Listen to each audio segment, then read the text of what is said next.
నమస్కారం 2018లో India world ఎకనామీలో 7th place లో ఉండేది. ఇప్పుడు 2025లో అఫీషియల్ గా 4th ప్లేస్ కి వచ్చింది ఎకనామీలో. We are the fourth largest economy as I speak. We are a $4 trillion economy as I speak. And this is not my data, this is IMF data. I think the country is at a takeoff stage where it can grow very, very rapidly, as has been done by many countries in the past. భారతదేశం ఇప్పుడు మొత్తం ప్రపంచంలోనే అతిపెద్ద 4వ largest economy అయింది. ఈ 7 years లో India ఎలా రాకెట్ స్పీడ్ లో వచ్చింది, ఏ కంపెనీ సపోర్ట్ చేశాయి, ఏ వెంచర్స్ సపోర్ట్ చేశాయి, వీటి గురించి క్లియర్ గా తెలుసుకుందాం. ఏ పాలసీస్ హెల్ప్ చేశాయో మనం ఈ వీడియోలో ఈ గ్రోత్ గురించి మొత్తం డీకోడ్ చేద్దాం. Welcome to Nikit time capsule. India 2000s చాలా ప్రాబ్లమ్ ఫేస్ చేసింది. జీడిపి తగ్గడం, అన్ఎంప్లాయ్మెంట్ పెరిగిపోవడం, గ్లోబల్ ట్రేడ్ ప్రాబ్లమ్స్ రావడం, ఇవన్నీ జరిగాయి. 2018లో ఇండియా జీడిపి గ్రోత్ రేట్ 6.2% వచ్చింది. కానీ పొటెన్షియల్ మాత్రం ఎదగాలన్న పొటెన్షియల్ మాత్రం చాలా బలంగా ఉంది. అప్పటికి డిజిటల్ రెవల్యూషన్ కూడా స్టార్ట్ అయింది.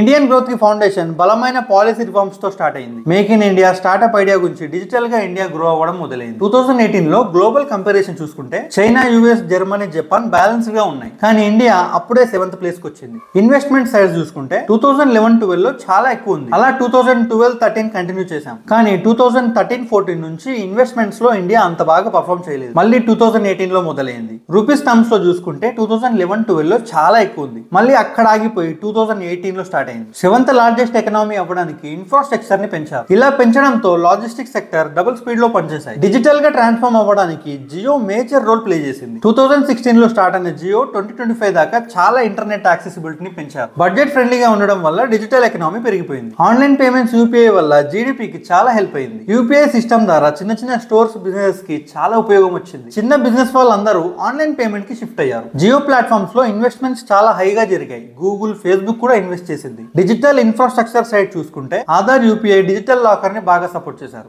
జీడీపీ పెరగడానికి మేజర్ కారణం జియో కూడా ఉంది. ఇండియా ఇప్పుడు స్టార్ట్అప్స్ కి సూపర్ పవర్. జెరోడా, బైజూస్, స్విగ్గీ ఈ యూనికార్న్స్ జస్ట్ జాబ్స్ మాత్రమే తీసుకురాలేవు. సర్వీస్ సెక్టర్ గా జీడీపీకి చాలా కాంట్రిబ్యూషన్ ఇచ్చారు. హైదరాబాద్, బెంగళూరు, ఎన్సీఆర్ రీజన్స్ ఇవన్నీ ఒక స్టార్ట్అప్ హబ్ గా మారిపోయాయి. గవర్నమెంట్ స్కీమ్స్ కూడా చాలా యూజ్ అయ్యాయి. ఫండ్ ఆఫ్ స్టార్ట్అప్స్ చాలా హెల్ప్ చేసింది. ఫుడ్, గ్రోసరీస్ కి పర్టికులర్ ప్లాట్ఫామ్స్ అందరికి ఉన్నాయి. మనం ఇప్పుడు రోబోటిక్స్, ఏఐ పై ఎక్కువ ఫోకస్ చేయాలి. గ్లోబల్ గా మనం చాలా గ్రో అవ్వాలి. ఎలక్ట్రిక్ వెహికల్స్ ఇండియాలో స్ట్రాంగ్ ఇండస్ట్రీగా బిల్డ్ చేసుకున్నాయి. మంచి గ్రోత్ కి భారత్ కమిట్మెంట్ చూపిస్తుంది. Adani green, Reliance, Tata power hydrogen products లో చాలా ఇన్వెస్ట్మెంట్స్ చేస్తున్నారు. ప్రైవేట్ స్పేస్ సెక్టర్ కూడా కాంట్రిబ్యూట్ చేస్తుంది. ఇస్రోలో స్పేస్ మిషన్స్ వల్ల ఎకనామీలో హై జాబ్స్ పెరిగాయి. దాంతో పాటు శాటిలైట్ టెక్ లో కూడా. ఇండియా ఈ 4th ప్లేస్ నుంచి 3rd ప్లేస్ కి వెళ్ళాలంటే మనం ఇన్నోవేషన్ పై ఎక్కువ ఫోకస్ చేయాలి. జర్మనీని దాటాలంటే ముందు మన ఇన్నోవేషన్ స్ట్రాంగ్ గా ఉండాలి. లోకల్ బ్రాండ్స్ ని ప్రమోట్ చేయాలి. ఎక్స్పోర్ట్స్ ని పెంచాలి. ఏఐ, కోడింగ్, రోబోటిక్స్ లాంటి సెక్టర్స్ లో ఒక మంచి అవగాహన ఉండాలి. జాబ్స్ చేయడమే కాకుండా జాబ్స్ ని క్రియేట్ చేయగలగాలి. ట్యాక్స్ లో యాక్టివిషన్ సరిగ్గా ఉండాలి. స్పేస్ టెక్ లోనే